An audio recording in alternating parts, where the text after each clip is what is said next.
A ruthless oil baron bet $2 million that no man could last a single minute with the wild stallion known as Night Comet. Cowboys failed, champions broke. The crowd roared for blood. But then came Mason Hale, a weary farmer with nothing but silence in his chest. No rope, no whip, no tricks. Just 60 seconds that would change a town, a horse, and a broken man forever. The Texas sun burned down hard on Midland, the kind of heat that made the air itself look like it was trembling. Dust clung to every shirt, every boot, every hat brim. In the center of it all, a brand-new wooden corral groaned under the weight of hundreds of townsfolk pressed against its rails. Vendors shouted about lemonade, fried dough sizzled, and the smell of grease mixed with horse sweat. But the noise of the crowd dulled when Barrett Langford, the oil baron who seemed to own half of West Texas, climbed the platform in his polished boots. He was the kind of man who never wore dust, only money. His white Stetson gleamed under the sun, his vest was tailored tight over his wide frame, and the cigar in his hand smoldered like a private fire. With the arrogance of someone used to buying silence and applause, he raised his hand. The microphone crackled. $2 million, he drawled, pausing long enough to let the words drop heavy into every chest. $2 million, cash, for the man or woman, brave enough, or foolish enough, to step into this ring and touch the beast. Gasps rippled through the stands. A few shouted encouragement, others laughed nervously. Barrett's grin widened. He pointed toward the far gate. The corral doors banged open. Night Comet thundered out like a storm given flesh. His coat was darker than midnight, so black it seemed to swallow light. Muscles rippled under his skin as he reared high, hooves flashing. His scream cut through the air, sharp as tearing metal. Dust shot skyward when his hooves struck the ground, and even the bravest cowboys flinched. Children clutched at their mothers, some too afraid to look. Men who had swaggered minutes earlier shifted back against the rails. Stories had been told about this horse, how he had broken men's ribs, shattered shoulders, dragged a roper half a mile through Nevada sagebrush before disappearing into the desert. They called him untouchable. Some whispered demon. Barrett puffed his cigar, smoke curling around his grin. "This," he bellowed, "is Night Comet, untamed, unbroken, worth more than the cattle on 100 ranches, and I tell you now," his voice sharpened, like a whip cracking across the corral, "not one of you will last a minute with him, but I'll pay for the privilege of trying." The crowd roared half in awe, half in dread. One by one, challengers stepped forward. A young rodeo hand, not more than 20, strutted in with his rope coiled high. For a heartbeat, hope flickered. Then Night Comet lunged. A hoof struck the dirt with the sound of thunder cracking close by. And the boy went down hard, breath knocked out, carried away before he even touched the horse. Another man tried, older, tougher, scarred from years of bronc riding. He moved carefully, circling, whispering low. For a moment it seemed he might last. Then the stallion spun with terrifying speed, kicking out. The man's arm bent wrong when he hit the ground. The crowd gasped and groaned, some turning away, others screaming louder. Barrett only laughed. "You see? Worth every dollar I've wagered." He held his cigar high, his smirk smug as a king watching gladiators fall. At the far edge of the arena, unnoticed by most, a teenage girl named Tam Brooks lifted her phone, filming shaky footage. Her voice, barely above a whisper, slipped into the recording. "He's not crazy. He's just listening. No one sees it." Few heard her. The crowd surged, restless for blood or miracle. Men bet money in quick exchanges, women shook their heads in pity, and children peeked between fingers at the dark giant pacing the arena like a caged storm. And somewhere, miles away in Fredericksburg, under peach trees heavy with summer fruit, a farmer named Mason Hale didn't yet know that fate was already drawing him toward this dust-filled corral, toward a wager louder than thunder and more dangerous than pride. Because sometimes, what changes everything doesn't come with applause. It comes with silence, like the silence just before a storm breaks. The morning sun in Fredericksburg, Texas, spilled gold over rows of peach trees. Dew clung to the leaves, and the heavy branches sagged with fruit ready for harvest. Mason Hale moved slowly through his orchard, his basket already half full, the soft fuzz of the peaches rough against his calloused hands. 53 years old, with a frame still wiry from work, but eyes shadowed by sleepless nights, Mason looked like a man held together more by habit than strength. He had lived alone for 6 years now, since the night a storm and the sharp clang of an ambulance door had taken his wife from him. He never spoke of it, but silence had grown around him like another crop he tended. As he bent to pick another peach, a faint jingle of metal drifted from the old storage shed, just a rusted hinge settling in the heat. Mason froze, his breath catching. The sound cut through him sharper than any blade, pulling him back to that night. Rain hammering the tin roof, sirens tearing through the dark, his hand clutching hers until the medics pried it away. He closed his eyes, inhaled once, twice, until the orchard came back to him. The sweetness of ripening fruit, the smell of earth warming under the sun, anchors pulling him from memory. Still, his hand trembled as he set the peach into the basket. On the dusty road beyond his orchard, Mason's battered pickup rattled past, the radio murmuring static before catching a broadcaster's excited voice. "Midland, Texas. Today the oil king Barrett Langford has upped the stakes. $2 million cash to anyone who can last inside the ring with the wild stallion called Night Comet. Crowds are gathering by the thousands." Mason paused, the words settling like unwelcome guests. He turned the volume down, shook his head. A fool's circus, he thought. A rich man's game. Yet, as he loaded his baskets into the bed of the truck, he couldn't silence the echo of that name. Night Comet. Something in the way it lingered, sharp as flint, unsettled him. He muttered, half to the orchard, half to himself, "There's always somebody willing to make sport of pain." He secured the load with a length of rope frayed from years of use, his hands moving by memory. The orchard stretched quiet behind him, but Mason felt the weight of the silence pressing heavier than usual. He had promised himself he would take his peaches to the Midland market this season, a trip he had delayed too many times. The orchard could not carry him alone. Bills stacked higher each month, and the tractor coughed smoke more often than it turned over. The price of peaches was fickle, like oil, like weather, like life itself. He sighed, climbing into the cab, the bench seat torn, the dash rattling with each turn of the key. As the truck pulled onto the highway, Mason rolled the window down, letting warm air whip through his thinning hair. The hill country rolled past, dotted with limestone barns and roadside stands promising fresh honey and wine tastings. Yet none of it reached him. His mind snagged on that announcement, on the cheer in the broadcaster's voice, as though it were a county fair attraction instead of a contest with a creature bred for survival.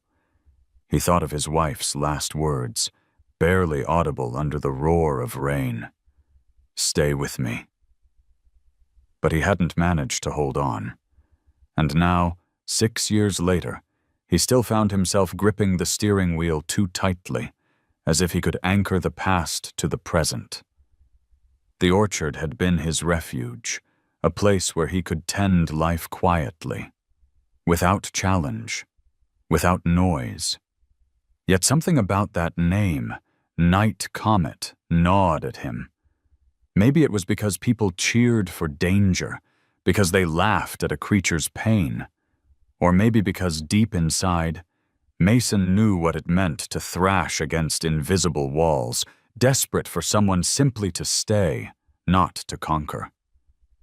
The truck crested a hill. Beyond the bend, the highway stretched toward Midland, where the dust of Langford's corral was already rising. Mason narrowed his eyes against the glare, whispering, though no one could hear. Fools chasing storms. He shook his head, shifted gears, and drove on, the orchard shrinking in the mirror. But the road has its own kind of gravity, pulling men toward places they never meant to go. And though Mason Hale did not yet know it, each mile of asphalt was carrying him closer to that ring, to the stallion with fire in his eyes, and to a wager that would test not his strength, but his silence, the Midland. Market was always a noisy place, a river of voices winding between stalls of melons, pecans, and jars of honey that glittered like amber under the sun. Mason Hale had parked his old truck at the far edge of the square, unloaded crates of peaches, and taken his usual spot beneath a faded canvas awning. The fruit, flushed pink and gold, drew steady attention from passers-by. He spoke little, nodding in thanks when customers handed him wrinkled bills, his words clipped, polite, but never lingering. For Mason, selling was just survival, nothing more. But that afternoon, the market's rhythm shifted. A ripple of excitement ran through the crowd, pulling eyes and feet toward the direction of Barrett Langford's arena, not 3 blocks away. A boy rushed past Mason's stall, shouting to his friends about the wild horse, about men thrown down in seconds. Another voice, a woman's, floated by, half fearful, half thrilled. They say not even rodeo champions can last against him. He's like a storm that won't be touched. Mason frowned, the words pricking at him. He had not come here for spectacle, yet the noise carried insistently, tugging at his attention. When the last basket of peaches was sold, Mason packed up slower than usual, his hands lingering on the wooden crates as though they could anchor him back to the orchard. But the sounds from the arena swelled, the hollow bang of gates, the surge of cheers, then a silence so sharp it pierced the market chatter. He found his feet moving without asking permission, carrying him down the dusty street until the corral came into view. The arena loomed like a wound carved into the town square. Wooden bleachers groaned under the weight of hundreds, their shadows long in the late sun. Mason found himself pressed near the back rail, the smell of dust and sweat thick in the air. Inside the ring, Night Comet paced, black mane slashing, eyes fever-bright. His muscles bunched with every stride, his breath clouding in bursts that caught the light like smoke. Men shouted wagers, others jeered, but Mason noticed something different. While the crowd saw violence, Mason saw the way the horse's ears flicked, not only in rage but in warning, small, frantic signals of fear. He leaned against the rail, his own shoulders softening, letting the weight drain down into his boots. He did not glare, did not challenge. He simply breathed. Night Comet's pacing slowed. For one fragile instant, the stallion's head turned toward the corner where Mason stood. Their eyes met, gray into black. The arena noise seemed to dim. Mason's chest rose and fell in rhythm, steady, unhurried. The horse snorted, ears twitching as though straining toward a quieter frequency than the roar around them. Then, just as quickly, he tossed his head, slamming a hoof against the dirt, sending dust curling upward. The crowd shrieked at the show of power. They had not seen the pause, but Mason had. Near him, a teenage girl balanced on the rail, with a phone in her hand. Tam Brooks, though he did not yet know her name. She had been recording, her voice a whisper beneath the noise. He's listening. He's really listening. Mason turned slightly, surprised that anyone else had noticed.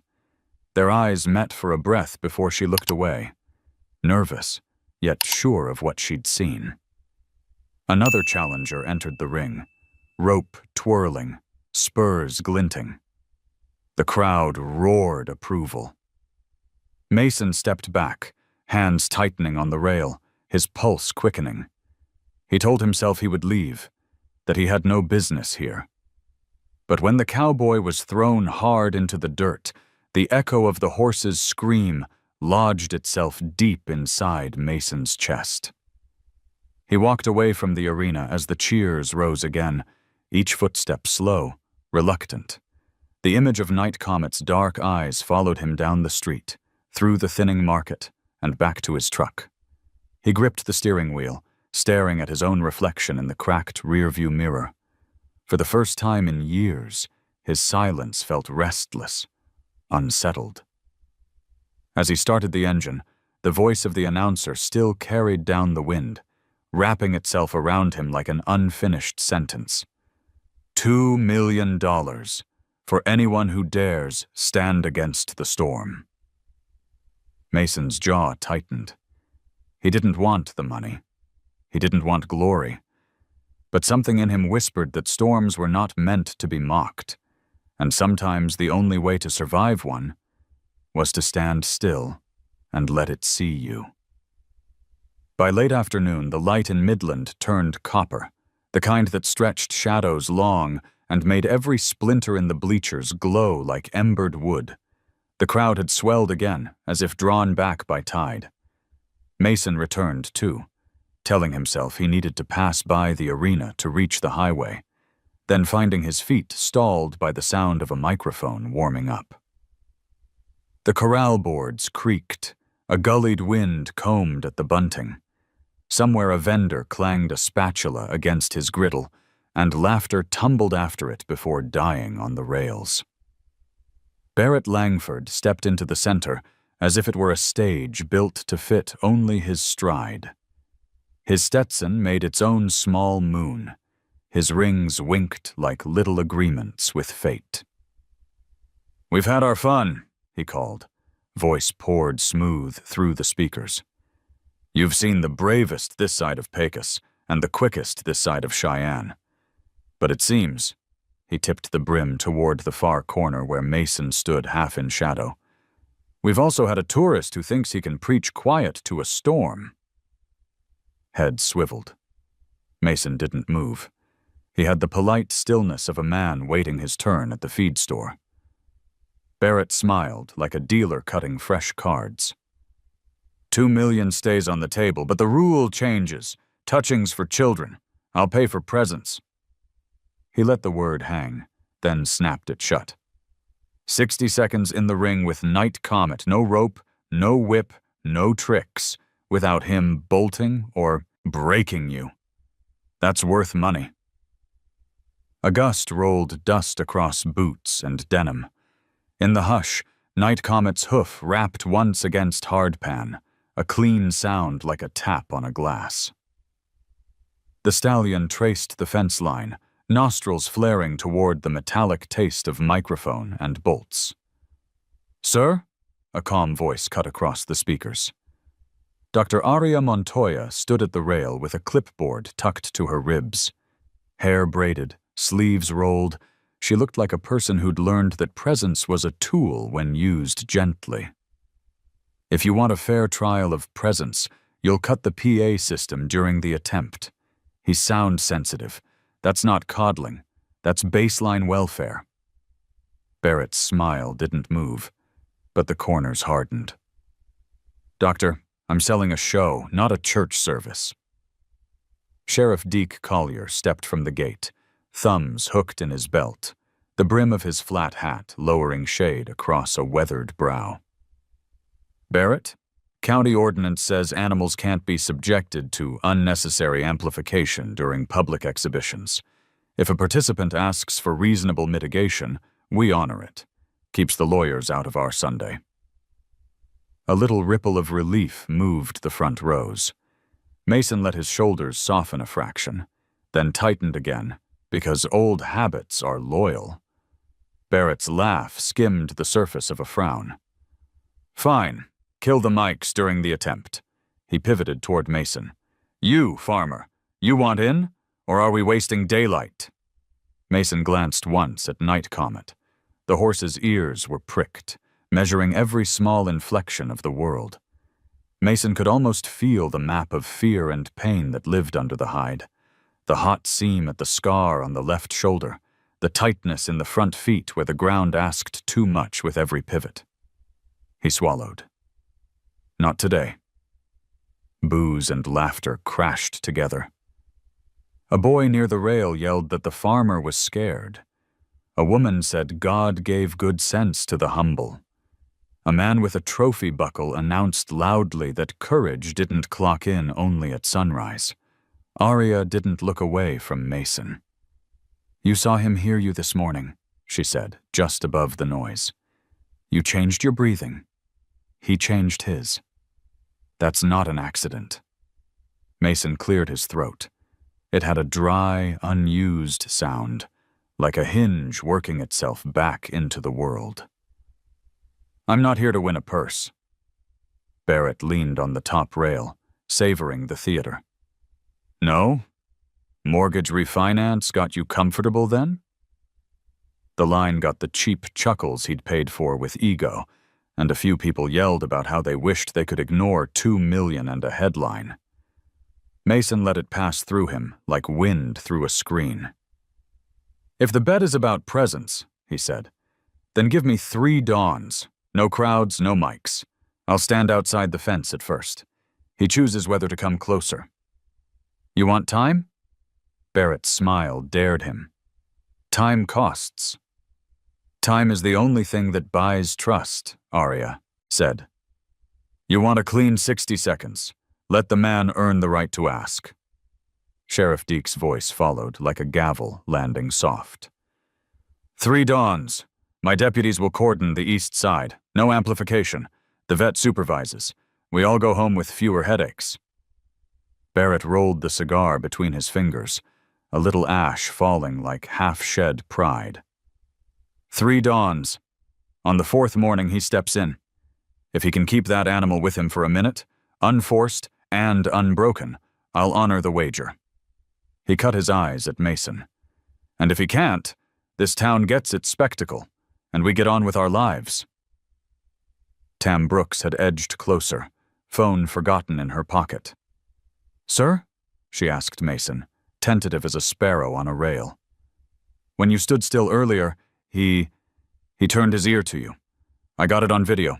It's small, but it's there. Mason nodded once, the way a person accepts a gift too fragile for words. Ears are doors, he said. You knock with your breath. What if he never opens? Someone called. Then we don't break in, Mason answered. It should have ended there, with the sheriff noting the terms, but Barrett never liked to leave a room without a fresh notch in the door frame. He pushed off the rail. One more clause, he said lightly, though the steel showed through. If you run, if you flinch, if you hide behind a gate, deal's off. Presence means you stay. Presence means you stay, Mason repeated, as if fitting the words to his own mouth. He looked across at the stallion. I can do that. Night Comet slowed his pacing to look back, and a hush fell, not commanded, not purchased, just the kind of quiet that arrives when a living thing tests a different answer. The horse's chest lifted, fell. A gust lifted his forelock and laid it down again. For a breath, nothing in the world seemed to move but dust motes and the idea of a future. Arya clicked her pen closed.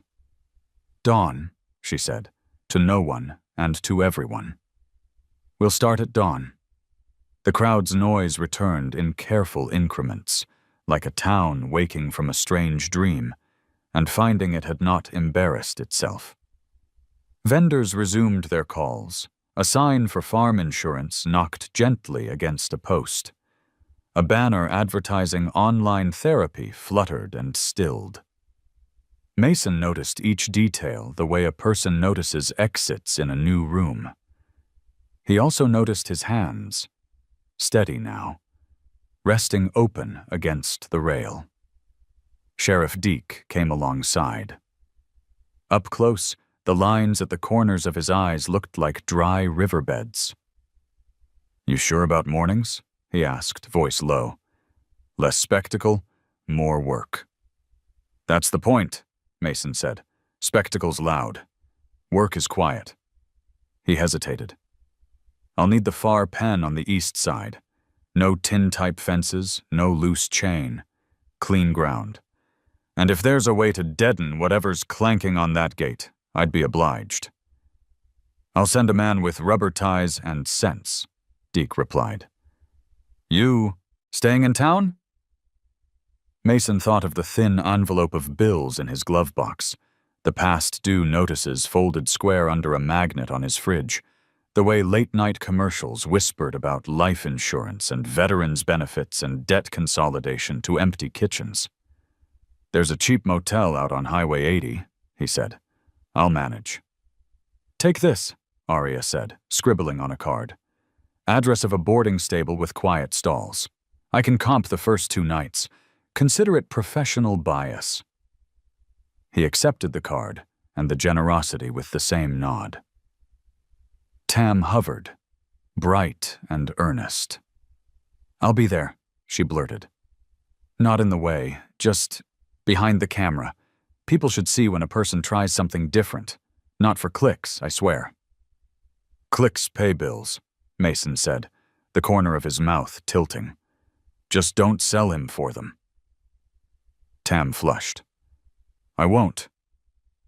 Night Comet tossed his head, as if punctuating the thought. Barrett, already turning away to court a cluster of men in shirts too starched for work, called over his shoulder, "3 dawns, farmer. Then you owe us a minute we won't forget." Mason stayed a while longer after the bleachers began to empty, after the last of the music died, and only the soft arithmetic of hooves and breath remained. He studied the stallion's stride, the set of the shoulder, the way the head carried its own weather. He matched his breathing to that rhythm until a small slackness settled in his chest, the kind that sometimes comes after holding something heavy for too long. As the sky bled from copper to violet, he stepped back from the rail. "Tomorrow," he said softly, not sure whether he was speaking to the horse or to himself. The word landed between them and didn't break. On his way out, he passed a flyer stapled crooked to a post, home insurance quotes in minutes, and almost laughed at the strange markets towns invented for fear. He slid behind the wheel of his truck, turned the key, and let the engine find its rough song. The road toward the motel ran straight, then gently curved, as if unwilling to startle anyone into the truth. Mason followed it, the taste of dust and hope in his mouth, and for the first time in years, the thought of morning didn't feel like a fight he was doomed to lose. He didn't look back. He didn't need to. The promise had already been made, 3 dawns to learn a language without words, and then a minute to prove that staying could change the shape of a storm. The motel off Highway 80 smelled faintly of bleach and tired carpet. Mason Hale slept little, the kind of restless dozing that left him more exhausted than when he lay down. Before the alarm could sound, He swung his legs over the side of the bed, rubbed his face, and pulled on the same work-worn jeans from yesterday. Outside, the Texas sky was still indigo, a thin silver seam of dawn pressing at the horizon. The town of Midland was quiet, its carnival noise hushed to embers. Today, there would be no bleachers, no cigar smoke, no jeering crowd, only him, the horse, and the promise he had made. By the time Mason reached the East Pen, the sheriff's deputies were already leaning against their trucks, hats low, coffee steaming in styrofoam cups. Dr. Aria Montoya stood near the gate, her clipboard tucked under one arm, a thermos balanced in the other. She greeted Mason with a nod, her voice husky from the chill. "He's restless but not aggressive. This is the right hour." Cole, the farrier, crouched by the fence line, checking the boards where chains had been tied back with rubber strips to soften the noise. The place looked less like an arena now, and more like a quiet corner of pasture.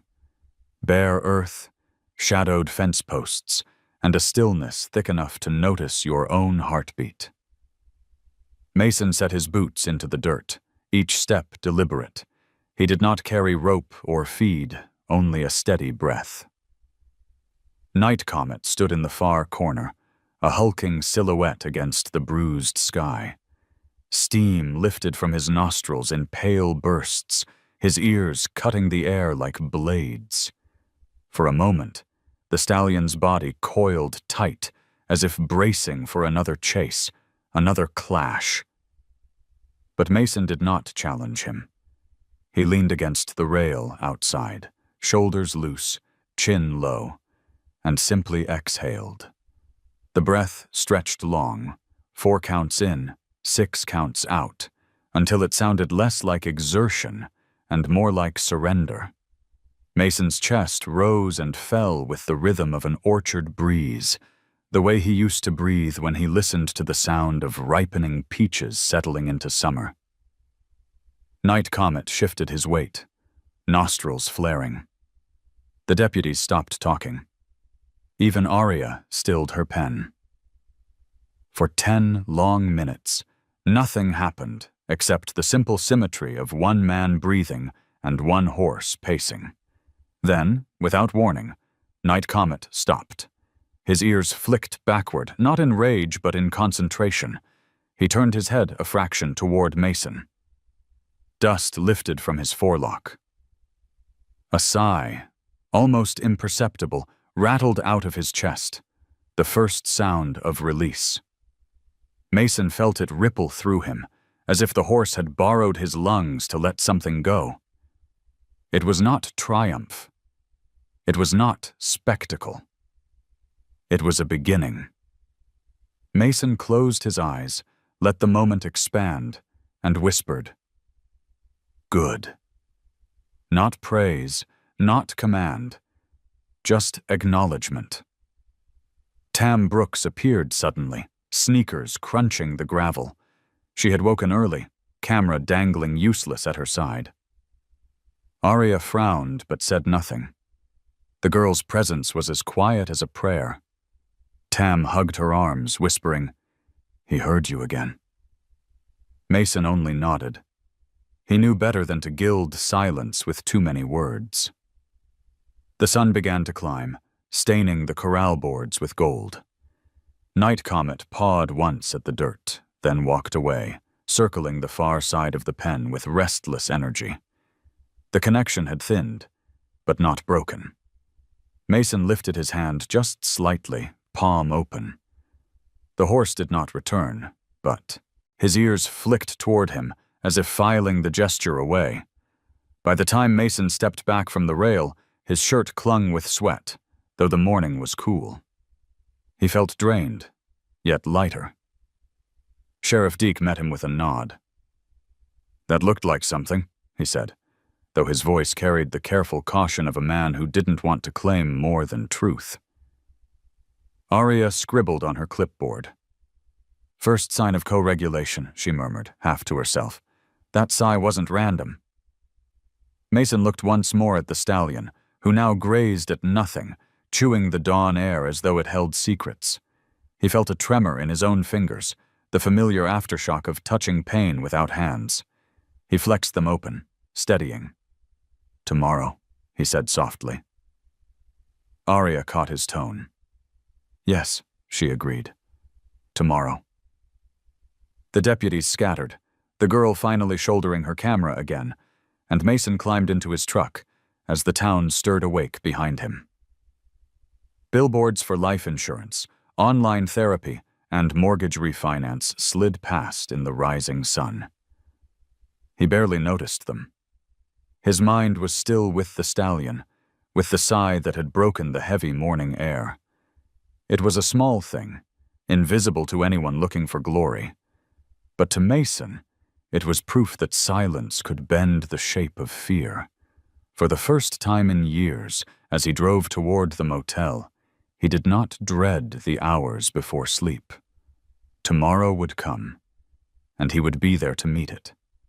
The second dawn broke clearer than the first, a wind sweeping the sky of its night clouds and leaving a pale canvas of morning stretched wide above the mesquite and cedar. Mason Hale arrived at the East Pen earlier than anyone else.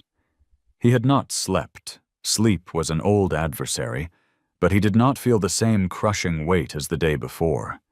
Instead, there was a tautness in him, like a rope strung between posts, fragile but purposeful. The deputies rolled up soon after, headlights cutting through dust before fading in the new light. Sheriff Deke nodded from behind his coffee, wordless, as if the silence Mason carried was contagious. Arya Montoya came with her satchel and thermos, her braid dark against the pale collar of her shirt. She looked rested but alert, a woman tuned to every twitch and breath inside the corral. Cole arrived last, carrying a small box of tools. "I won't interfere unless he's near me," he said quietly. "But if those hooves start to tell me something, I'll mark it down." Mason only nodded. Night Comet was already awake, circling the pen in slow arcs. His coat gleamed wet from dew that had settled overnight, every muscle standing out in the growing light. His ears flicked constantly, restless, as though charting an invisible storm. When he saw Mason at the fence line, he stopped, head high, and blew a hard breath. The sound echoed off the boards, less a warning than an announcement. "I see you." Mason leaned against the rail, not pushing forward, not retreating. His breath again found that rhythm Arya had pointed out. Slow, deliberate, the kind that filled space rather than cut through it. But today he tried something more. He crouched down, lowering himself until his head was level with the boards, making himself small. It wasn't submission, not exactly, but it was an offering. "I won't tower above you." The horse tossed his head, uncertain. Then, with deliberate slowness, he began to step nearer. 1, 2, 3 strides, stopping short of the middle. His neck bowed, his hooves shifting nervously. Mason stayed still, keeping his palms open on his knees. His body language was a question without words. Tam had returned, her phone forgotten in her hand again. She stood beside Arya, whispering without realizing it. "He's curious." "Curious is dangerous," Cole muttered, eyes fixed on the horse. "Curiosity can turn quick." But Night Comet did not turn. Instead, he pawed the dirt once, then snorted, a softer sound than the day before. Mason slowly raised his hand, palm open, not reaching through the rail, but showing it at chest height. The horse's ears pinned forward, then flicked sideways. He stepped closer still, then stopped, the distance of a man's reach between them. The silence was so thick Mason could hear his own pulse in his ears. He thought suddenly of his orchard at dusk, the hum of cicadas, the weight of fruit bending branches, the hush before the night birds began. He spoke, low enough that only the morning and the horse might hear. "I know what it feels like, when the walls won't let you breathe." His voice cracked on the last word. Night Comet's head jerked, ears twisting. For an instant, the fragile thread of calm seemed to snap. He reared halfway, hooves striking dirt, eyes flashing. Mason didn't move. He let the surge break like a wave against stone, his breath unchanged. The stallion dropped back down, pawed the ground again, and then, unexpectedly, exhaled in a long rush. Arya's pen scratched furiously across her clipboard. "That's not random," she murmured. The deputies exchanged looks, but none spoke. Even Sheriff Deke, who had seen his share of rodeo stock and wild tempers, frowned as though trying to translate something new. Mason finally lowered his hand. He didn't try to touch, didn't step forward. Instead, he leaned back against the rail, giving the horse space to choose. Night Comet shifted once more, then retreated to the far end, ears still flicking toward him, even as his body turned away. The session ended when the sun had risen fully, painting the boards with streaks of gold. Mason stepped back, sweat darkening his shirt. His knees ached from crouching, but he didn't mind. Something invisible had happened in the pen. Something not easily explained or sold. But it was there, as solid as the dust beneath his boots. Tam finally remembered her camera. She lifted it hesitantly and whispered, "I think people should see this. Not just the noise, the quiet, too." Mason gave her a look, unreadable, then said, "If you show it whole. Don't cut the silence." As the others packed up, Arya caught Mason's arm lightly. "Tomorrow may be harder. Progress isn't a straight line." He gave a tired smile. "Nothing ever is." He walked back to his truck as the town stirred awake. Signs for health insurance quotes and mortgage refinancing fluttered on roadside billboards. He ignored them all, his mind replaying the horse's long exhale, the sound of a creature admitting, for a heartbeat, that it wasn't alone. And Mason wondered if maybe that was all either of them wanted, to breathe once without fear. The third dawn arrived cleaner than the others, as if the sky itself had been rinsed overnight. The air smelled faintly of sage and damp cedar, and the light crept across the flat ground like a secret being revealed. Mason Hale pulled his truck up before the deputies, who had already stationed themselves with thermoses and weary patience. Today, no one spoke much. Even Tam Brooks, who was always fidgeting with her camera, held it at her side as though afraid to break whatever might happen next. Night Comet was waiting. He did not circle or toss his head as much as the mornings before. He stood near the center of the pen, his massive chest rising and falling, his eyes tracking every move along the rail. Mason leaned into the fence, exhaling slow, letting his shoulders drop. The stallion's ears flicked, a quick snap, and then forward again. It was the kind of look you give a stranger whose voice you've almost decided you know. This time, Mason carried something with him. In his hand rested a peach, bruised from yesterday's market, its skin fragrant with ripeness. He crouched low, careful not to make the fruit an offering, but a presence. He placed it gently inside the fence line, just out of his reach, then sat back on his heels. Minutes passed. The deputies shifted in their boots. The sheriff crossed his arms. Arya scribbled in her notes. But Mason did nothing more than breathe. Night Comet's muscles bunched, then uncoiled, his nostrils testing the air. He stepped forward one pace, then another. The sound of his hooves against dirt carried like drumbeats in the stillness. When he reached the peach, he lowered his head. His lips brushed it once, twice, before he blew a warm breath across Mason's hand. Tam gasped, quickly covering her mouth. Arya whispered, "That's proximity. He's choosing it." Mason's fingers trembled, but did not close. He kept his palm open, flat, letting the horse's breath roll across his skin. For a moment, time itself seemed to hold, sunlight suspended, dust frozen mid-air, hearts beating slower in their cages. Then Night Comet lifted his head, the peach forgotten, and stepped back 2 paces. The connection broke, but it didn't vanish. Mason lowered his hand, steady now, and looked into the stallion's eyes. What he saw was not peace, not yet, but the faint crack of a wall that had held too long. He swallowed hard, speaking low. "I'll stay."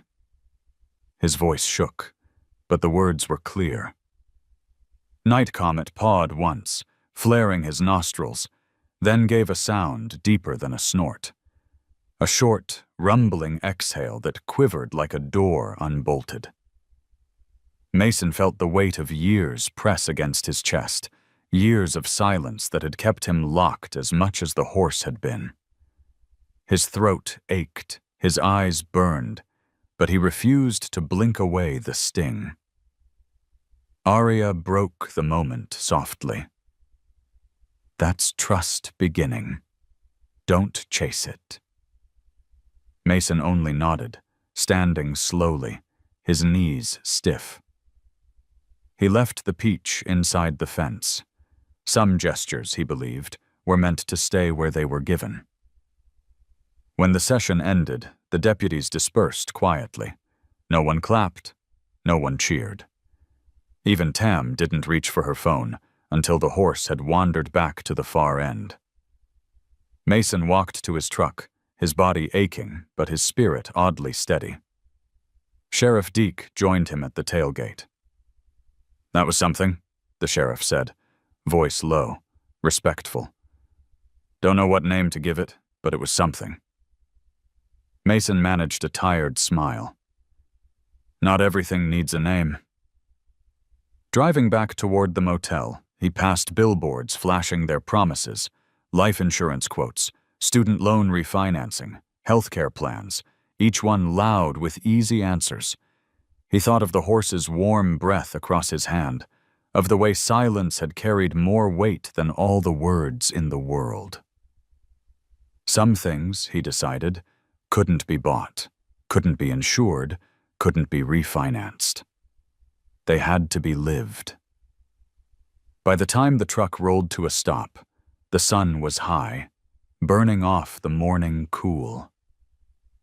Mason sat a long moment behind the wheel, his hand still tingling faintly where the horse had breathed across it. He closed his eyes, let out a long sigh, and whispered, "Tomorrow we step in." And though no one else was there to hear it, the words felt like a covenant binding 2 survivors to the same fragile thread of trust. The 4th morning did not begin with stillness. It began with a clatter. Somewhere beyond the corrals, a chain dropped hard against steel, and the noise ripped through the cool air like a blade. Night Comet's head shot up, ears knifing back, eyes wide with a flash that turned his body into a coil of rage.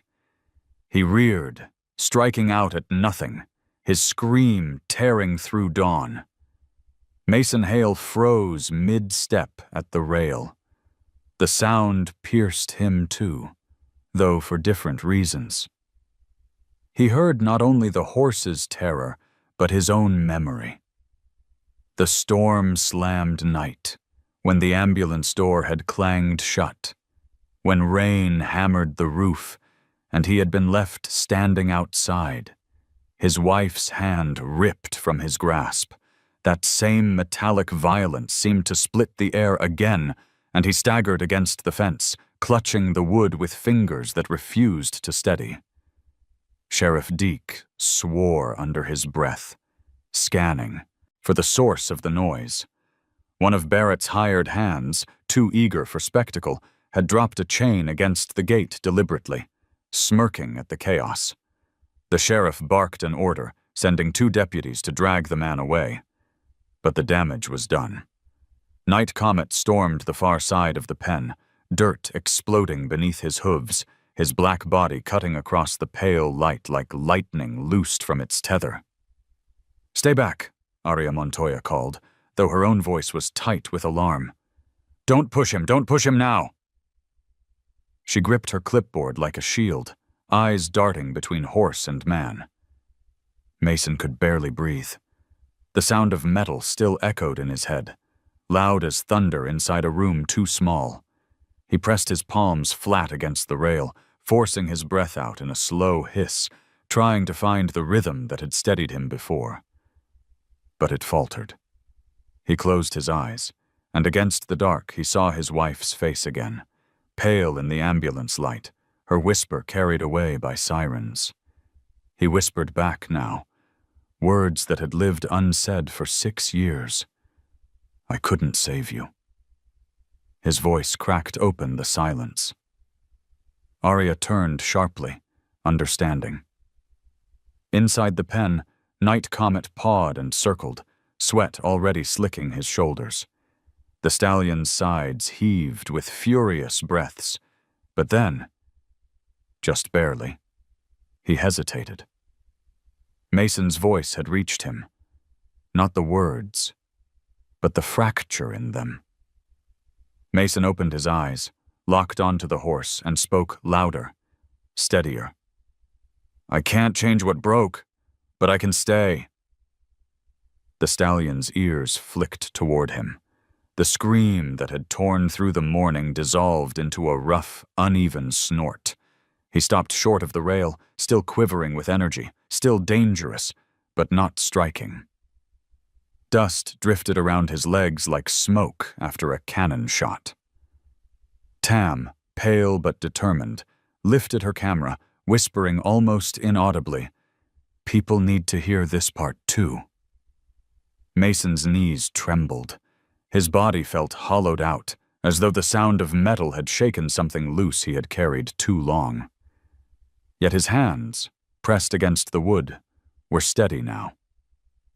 He inhaled once more, deep enough that the cold air scraped his lungs, and let it out slow. The stallion's breathing shifted, not calm, but less jagged. Aria stepped forward slightly. "He's holding. Don't move closer. Just be with him." Mason nodded, not trusting his voice. He stayed at the rail until Night Comet finally wheeled away, trotting back to the far side of the pen, still unsettled, but no longer thrashing. The silence that followed was brittle, but it held. The sheriff's boots crunched close. "That chain stunt won't happen again," he said darkly. "Barrett's men think this is still a show. I'll remind them what the law says." Mason finally found his voice, low and rough. "It's not about the law. It's about trust. You can't hammer it into place. You wait until it decides to stay." As the sun climbed, the morning session ended.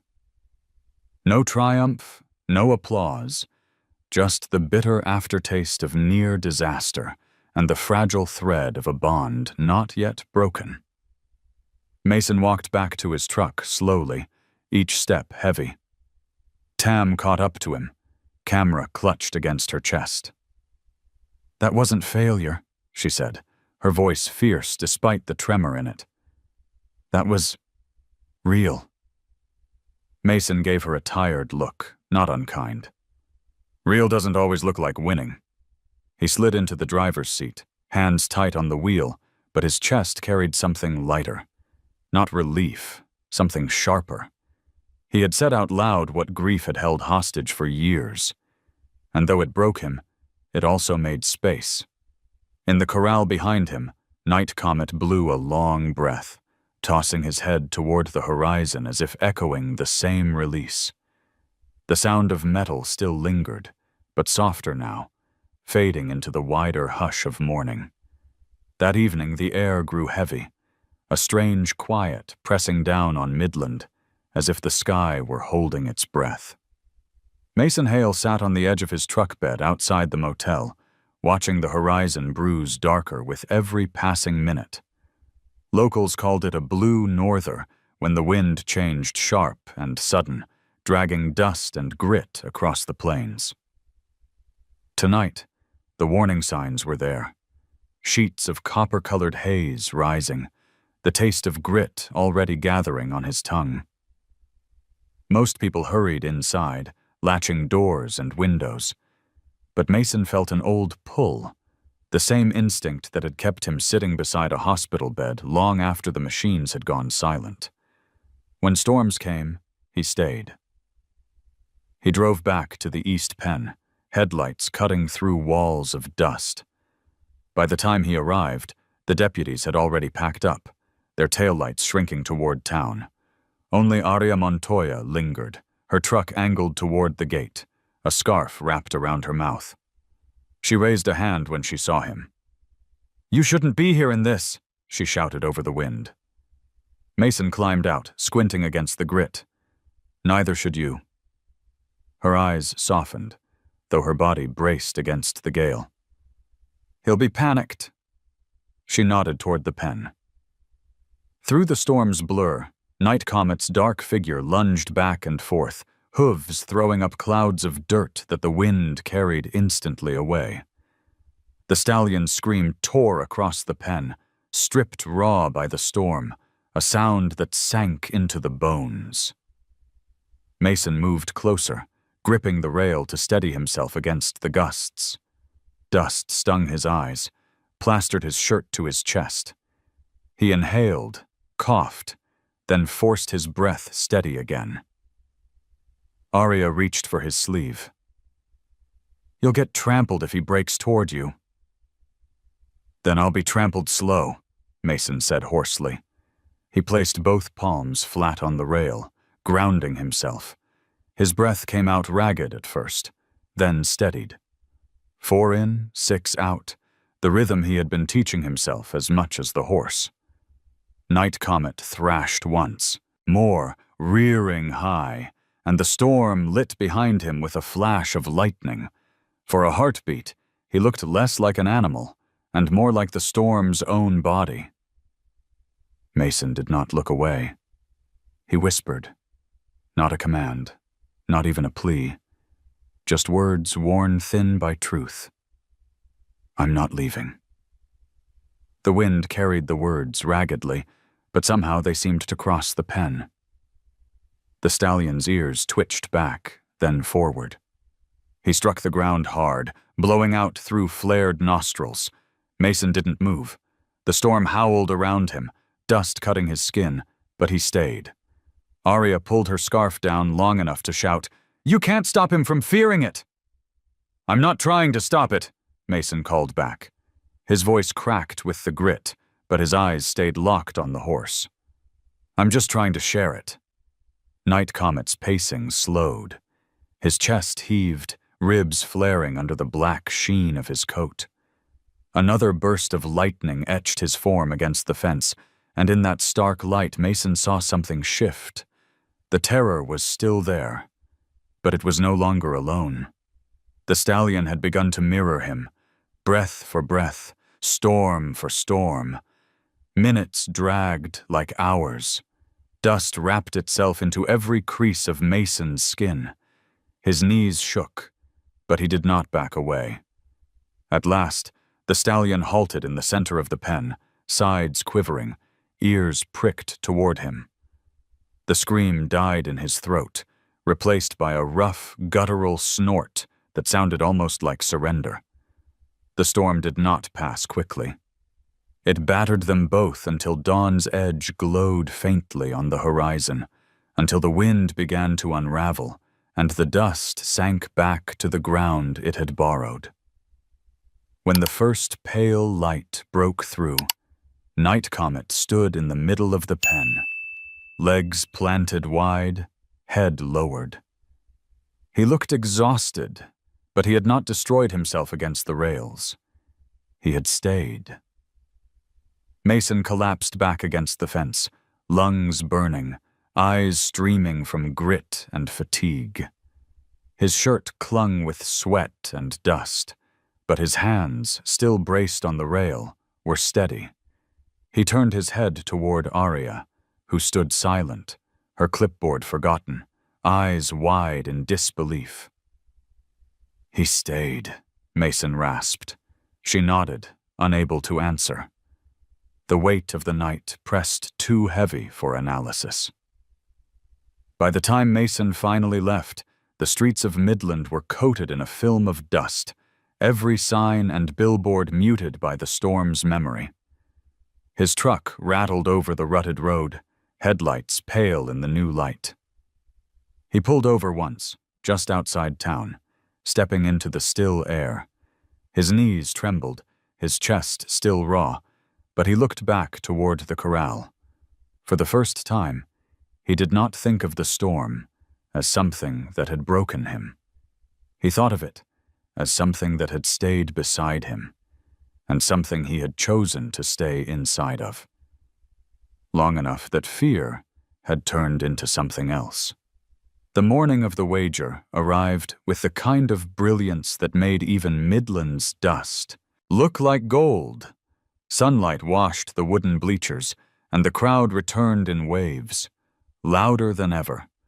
Trucks lined the road, license plates from across Texas and farther, Oklahoma, New Mexico, even Colorado. News vans set up cameras, reporters speaking into microphones as though they had stumbled onto history. Barrett Langford stood on his platform again, hat gleaming white, cigar burning like a small defiance against daylight. His grin was rehearsed, but his eyes flickered too often, betraying the unease that 3 dawns of silence had stirred in him. Mason Hale stood near the gate, his boots planted in dust. He wore the same faded shirt and jeans, patched at the knee, nothing new, nothing polished. He had refused every offer of rope, whip, or helmet. All he carried was his breath, and the memory of a stallion's sigh. Aria Montoya adjusted her stethoscope around her neck, not because she expected to use it, but because her hands needed something to hold. Sheriff Deke stood by the rail, thumbs hooked on his belt, scanning the crowd for trouble. Tam Brooks scrambled into her usual spot, her camera steady now, her excitement tempered by reverence. When the gate opened, Night Comet entered like thunder with legs. His mane flung dust, his hooves struck like war drums, and the crowd gasped, the sound rippling across the arena. But Mason didn't flinch. He walked to the center, each step slow, deliberate, until the world seemed to narrow to a circle of dust between him and the horse. Barrett's voice crackled over the speakers, smug and theatrical. "Ladies and gentlemen, 60 seconds. Can a farmer stand where champions fell?" His words dissolved into cheers and jeers, a storm of noise that threatened to drown the moment. Sheriff Deke signaled sharply. The amplifiers cut. The arena fell to silence, heavy and complete. Even the crowd seemed startled by the absence of sound. Mason faced the stallion. His chest rose and fell in rhythm, breath steady, hands open at his sides. Night Comet's ears pinned forward, his body coiled for a charge. The stallion lunged 3 strides, hooves tearing at the earth, then stopped short. Dust rose between them. Mason didn't move. He didn't even blink. The first 10 seconds crawled like hours. The horse circled, testing, muscles shifting under his black coat. Mason turned only his head to follow. never his shoulders. The crowd leaned forward, their own breath caught, time stretching taut.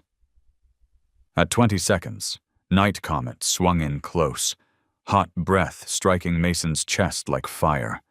His nostrils flared, eyes burning, but he didn't strike. Mason's voice came low, almost inaudible. "Easy. I'm here." At 30 seconds, the stallion veered away, pawed the ground, then wheeled back, dust exploding. Mason shifted only enough to keep his balance, breath steady, gaze soft. His heart pounded, but his stillness held. At 45 seconds, something broke. Not in the horse, not in the man, but in the distance between them. Night Comet lowered his head, just slightly, neck trembling with the effort of restraint. His breathing slowed. The crowd gasped, the sound swelling before being swallowed by awe. Mason raised his hand, palm open, not commanding, but inviting. The final seconds ticked like thunder behind glass. 55, 56, 57. Night Comet's muzzle brushed Mason's open palm. The arena erupted, cries, sobs, the thunder of boots against bleachers. But Mason didn't hear it. At 60, he closed his eyes, feeling only the warmth of breath against his skin, the silent agreement between two survivors. When the whistle blew, he lowered his hand gently, stepping back without turning away. Night Comet stood, ears forward, calm in a way no one in Midland had ever seen. The hush that followed was deeper than any cheer. It felt like the world itself holding its breath. Barrett's cigar slipped between his fingers, ash scattering down his vest. His mouth opened, but no words came. For the first time, the Baron of Oil and Arrogance looked small against the dust and the silence. Mason exhaled, steady, and whispered to the stallion, "Thank you." The words weren't for the crowd, weren't for money.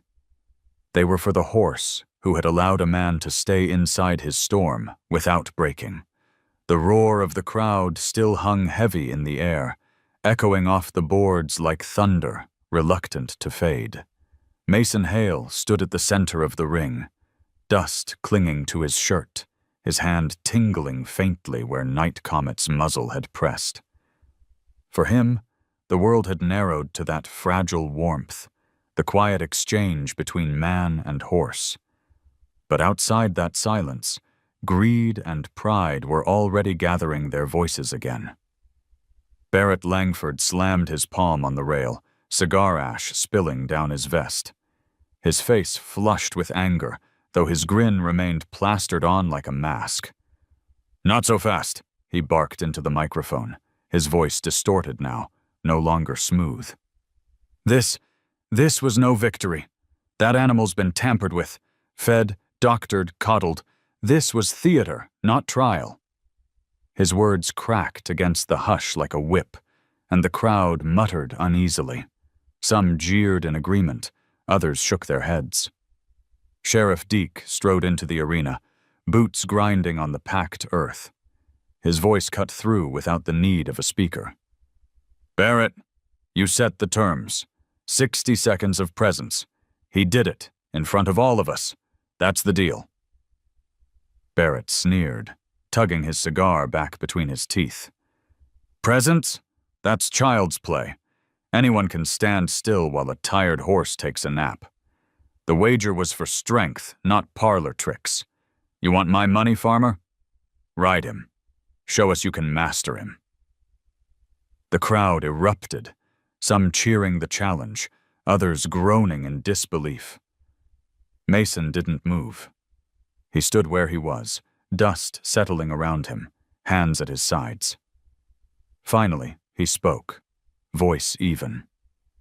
"I didn't come for your money." The words rippled outward, soft, but undeniable. Aria Montoya stepped closer, her clipboard forgotten at her side. "You all saw it," she said firmly, her voice carrying to the far bleachers. "That stallion chose calm. He's not broken. He's not drugged. He chose. And that's more than mastery. It's respect." Barrett laughed, harsh and brittle. "Respect doesn't pay debts. Respect doesn't keep ranches alive. $2 million, Hale. Don't tell me you don't want it." Mason lifted his gaze at last, meeting Barrett's glare. His gray eyes were steady, worn, but unflinching. "What I want is not for sale. You can keep your money." Gasps rolled through the stands. A woman clutched her child closer, as though dignity itself was something fragile and rare enough to protect. Men muttered in disbelief. Some shouted angrily at Barrett, others at Mason. But Tam Brooks, perched on the rail with her phone streaming, whispered fiercely into her camera. "Did you hear that? He walked away from $2 million. He's not here for him. He's here for the horse." Sheriff Deke crossed his arms. "You heard him, Barrett. The man declined. You don't get to move the goalpost just because you lost the bet."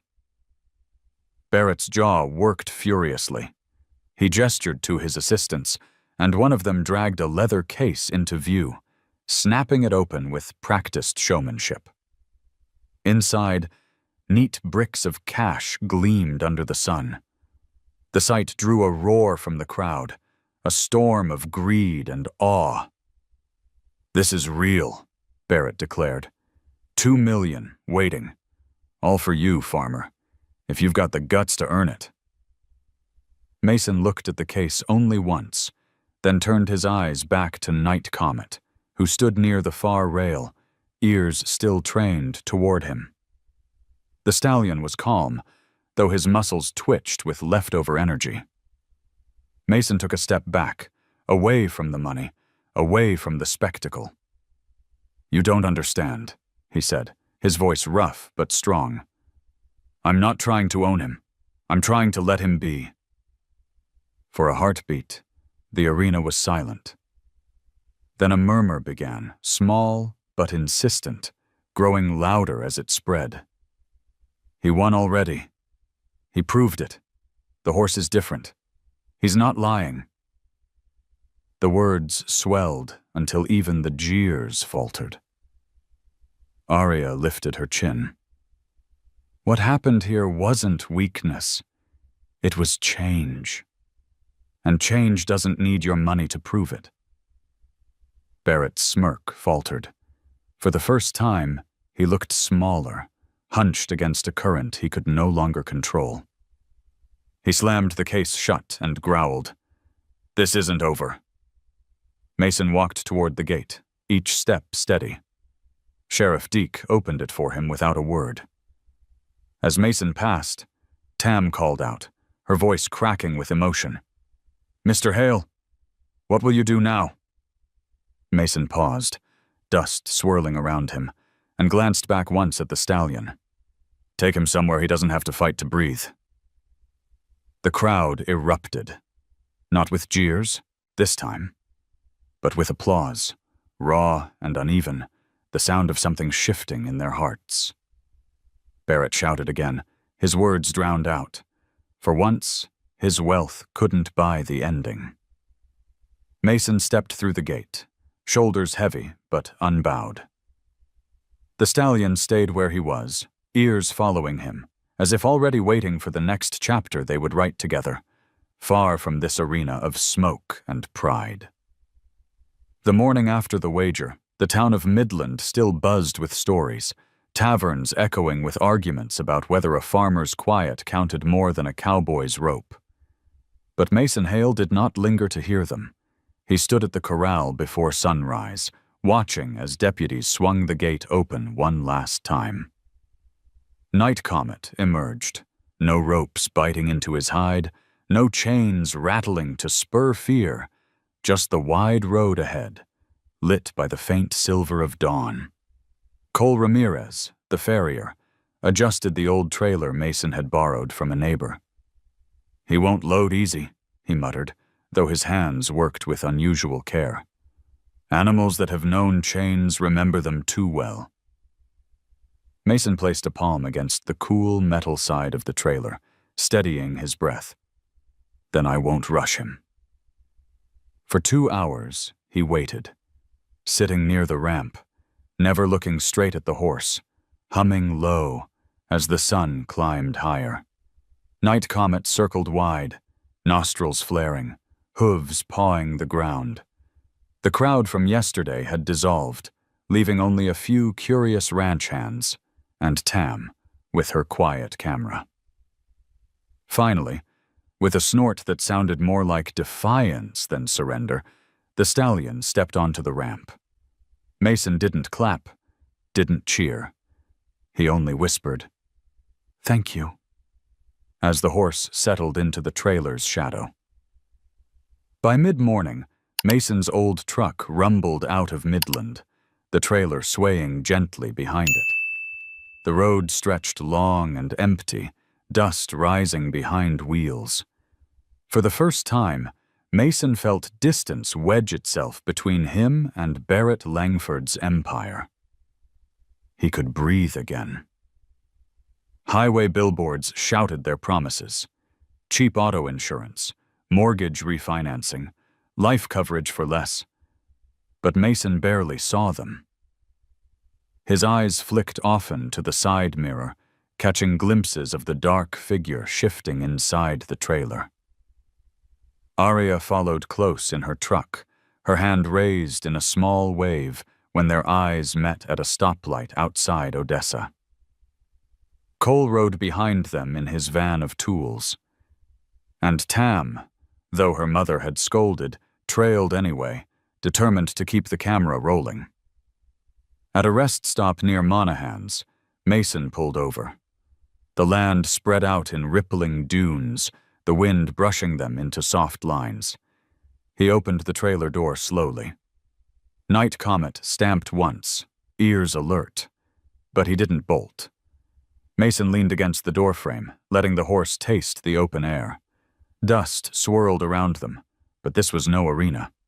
No one shouted, no one bet. Just sky and silence. Aria joined him, shielding her eyes from the glare. "You'll need a quiet place before nightfall. Horses carry storms inside them long after the clouds have cleared." Mason nodded. "I know. So do men." They drove on.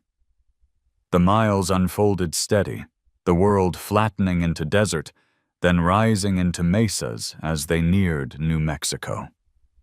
Mason hummed sometimes, old tunes his wife once sang while they picked peaches. He didn't notice he was doing it, but Aria, driving alongside, caught the way the stallion's restless shifting calmed when Mason's lips moved. At dusk, they reached a small ranch near Carlsbad, a place Aria had arranged with a friend. The corral there was nothing fancy. Rough boards, clean water, open sky.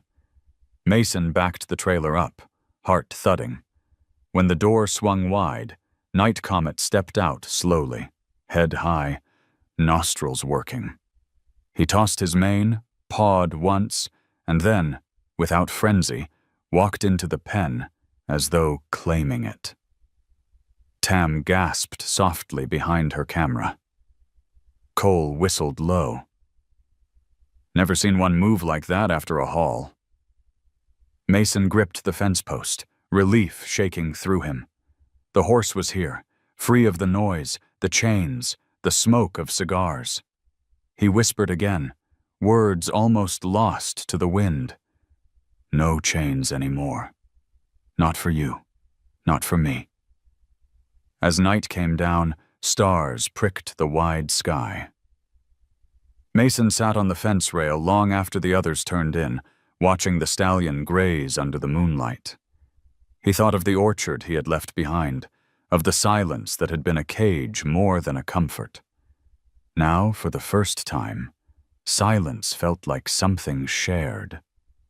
The road without chains had begun, and it carried them both toward a horizon no money could buy. The road bent north and rose into higher country, the air thinning as mesas gave way to mountains that cut the horizon clean. By the time Mason Hale's old truck rattled past the faded sign reading Taos County, dusk was sliding down the slopes. Sage and juniper filled the air with a dry, sharp fragrance. Night Comet shifted inside the trailer, hooves thudding in a steady rhythm, impatient for ground that did not move beneath him. Aria Montoya's truck led the way up a dirt road carved into the mesa's side. At its end lay a wide stretch of land, open as breath, backed by the Sangre de Cristo peaks glowing red in the sinking sun. A rough wooden gate had been built only days before, its planks new and pale, still raw with the smell of sawdust. Nailed to the top board was a sign painted by hand, Quiet Sky Sanctuary. Cole Ramirez leaned against his van, already there ahead of them, having driven through the night. "Built it myself with 2 ranch hands," he said proudly, wiping dust from his brow. "Not fancy, but it'll hold." Mason cut the engine. The silence that followed felt larger than the land itself. He stepped out, boots sinking into the sandy soil, and breathed deep. The air here was different, thinner, cleaner, the kind that seemed to rinse something out of the lungs. For a long moment he simply stood, letting the stillness seep into him. Then he walked to the trailer. His hands, though cracked and rough, moved gently on the latch. The hinges squeaked as the ramp lowered. Night Comet stamped once, nostrils flaring at the new air. His mane caught the wind, whipping across his neck like a flag. Mason did not stand in his path. He moved to the side, shoulders low, giving the stallion the entire doorway. The horse stood at the threshold, muscles taut, the line of his scar catching the last light of day. He could have bolted. He could have spun back. Instead, he paused, ears swiveling toward Mason. The farmer whispered, low and steady, "This is yours. No more chains. No more noise. Just sky." Night Comet stepped down, hooves crunching the gravel. He took 3 strides into the open space, then stopped. The sanctuary stretched wide around him, unfamiliar yet untouched. He tossed his head once, blowing hard, then turned back. Not to flee, not to fight, but to look directly at the man who had opened the gate. For a breath that seemed longer than any silence before, their eyes held. Mason lifted his hand, not reaching, not demanding, simply mirroring the gesture that had begun everything. Slowly, impossibly, the stallion lowered his head and brushed his muzzle against Mason's shoulder. Not a strike, not a test. A touch. Tam Brooks, standing by the gate with her camera, lowered it without hitting record. She knew some moments could not be bottled, only remembered. Her eyes shimmered as she whispered, "He chose you." Aria closed her notebook softly. "No," she said, her voice gentle, reverent. "He chose peace." The sun dipped fully, shadows spreading across the mesa. Mason stood still, the weight of the stallion's breath sinking into his shirt, his skin, his bones. Tears burned behind his eyes, but he did not look away. For the first time since the night of the storm that had taken his wife, he felt the world was not punishing him with silence. It was offering him a companion inside it. As darkness wrapped the sanctuary, Night Comet lifted his head and walked deeper into the field, exploring, his tail swishing calmly. Mason leaned against the gatepost, every muscle in his body aching from weeks of strain, but his spirit lighter than it had been in years. He looked up at the hand-painted sign swaying in the wind.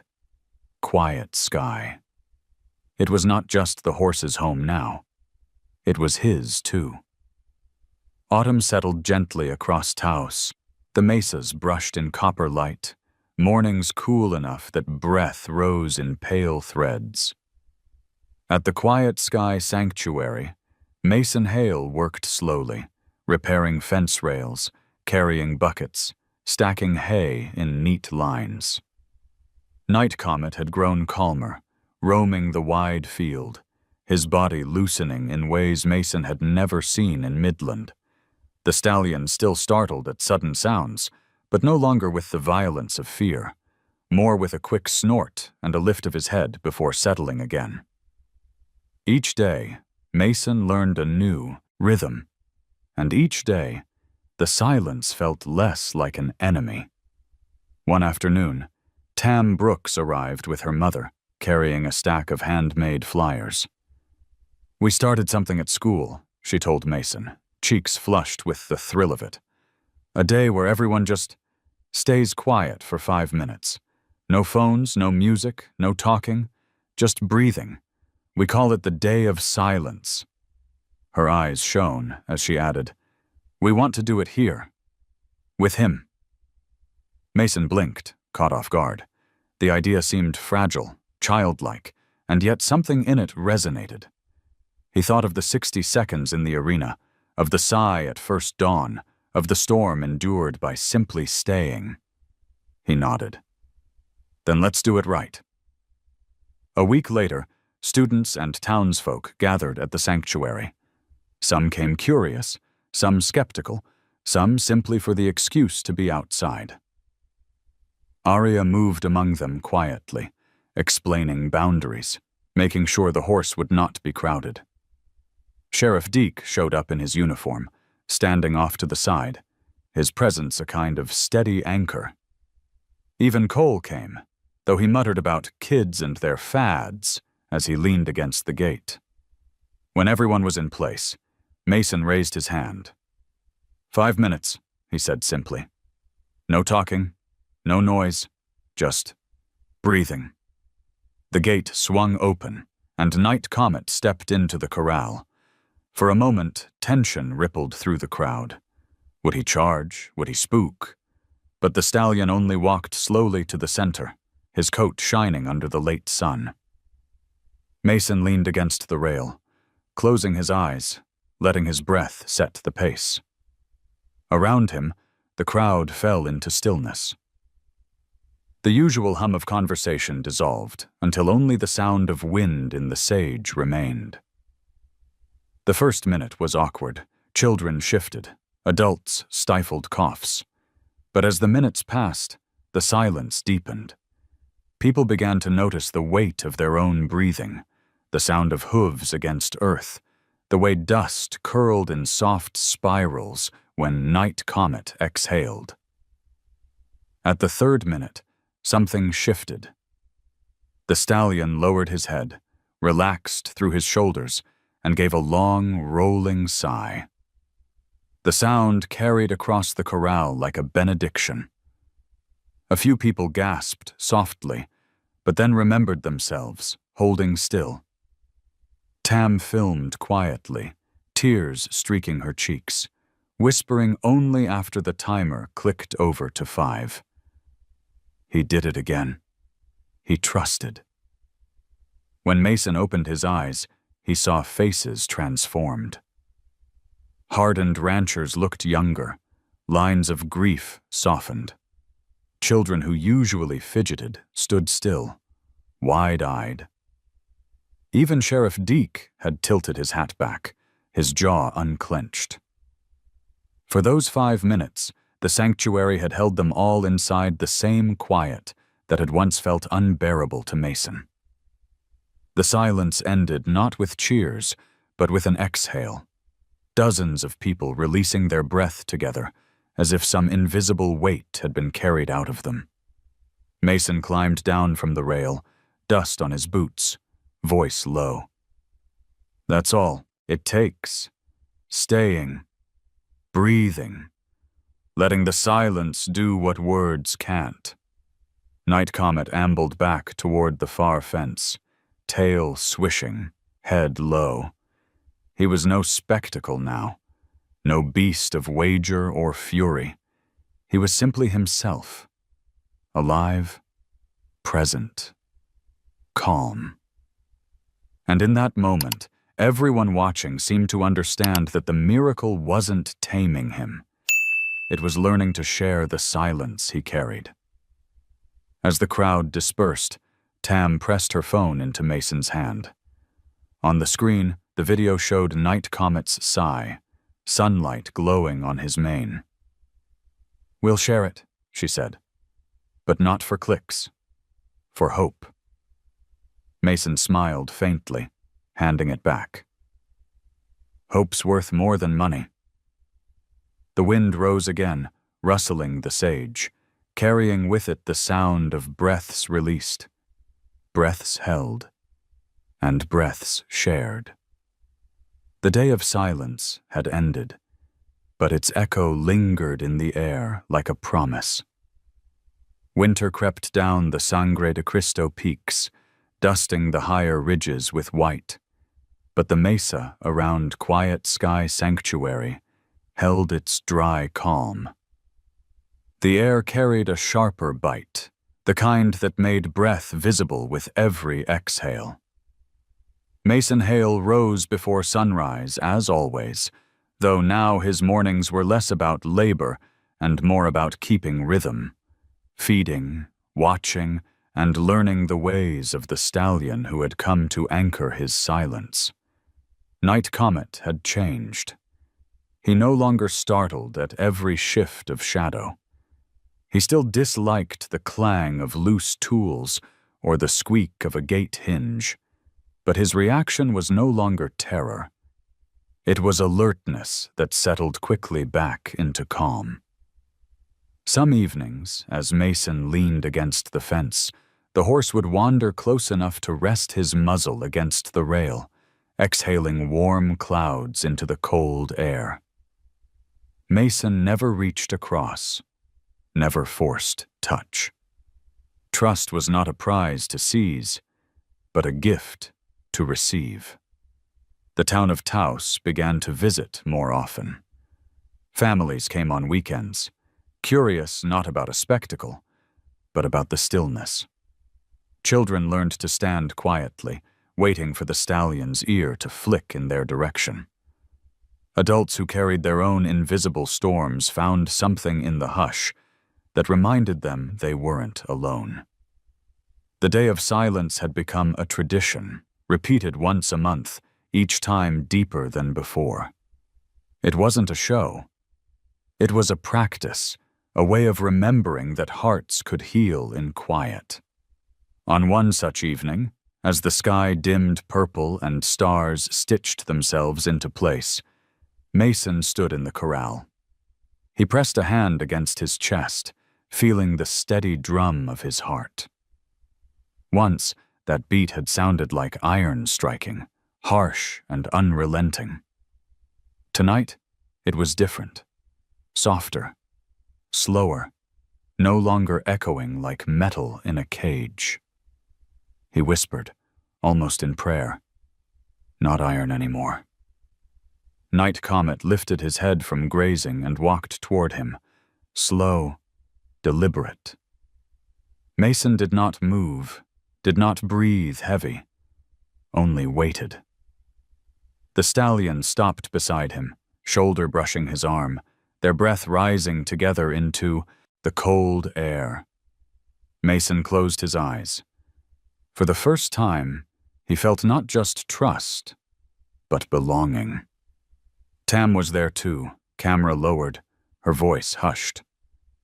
"You don't look like a man alone anymore," she said. Mason smiled faintly, his face creased by years but softened by something new. "That's because I'm not." As the night deepened, Arya and Cole joined them at the fence, silent witnesses to a moment that words would only diminish. Sheriff Deke, arriving late from town, leaned on the gate, tipping his hat. No one spoke. No one needed to. The sanctuary lay quiet, the only sounds the soft shuffle of hooves and the sigh of wind through sage. In that stillness, the man who had once been shattered by the sound of metal and the horse who had once been called untouchable both found the same truth. Survival was not enough. To live was to trust again, even when trust had been broken. Mason pressed his hand against Night Comet's neck, finally, gently, with no resistance. The stallion didn't flinch. His warmth radiated through the man's palm, steady and grounding. Mason whispered, "Thank you," words he had spoken many times before, but this time they carried the weight of completion. Above them, stars burned steady. The gate creaked softly in the wind, but neither man nor horse reacted as if it were a threat. It was only wood, only sound, not chains, not loss. The metal had been left behind. At Quiet Sky Sanctuary, under the cold glow of the New Mexico night, a farmer and a wild horse stood side by side, their hearts no longer bound by fear, but by the quiet rhythm of breath shared freely. And for once, the silence was not empty. It was whole. Sometimes, the loudest victories are found in silence. If this story touched your heart, leave a simple 0 or 1 in the comments. I'd love to know you stayed until the end. Don't forget to subscribe and join me for the next journey of hope, healing, and the unbreakable bond between humans and horses.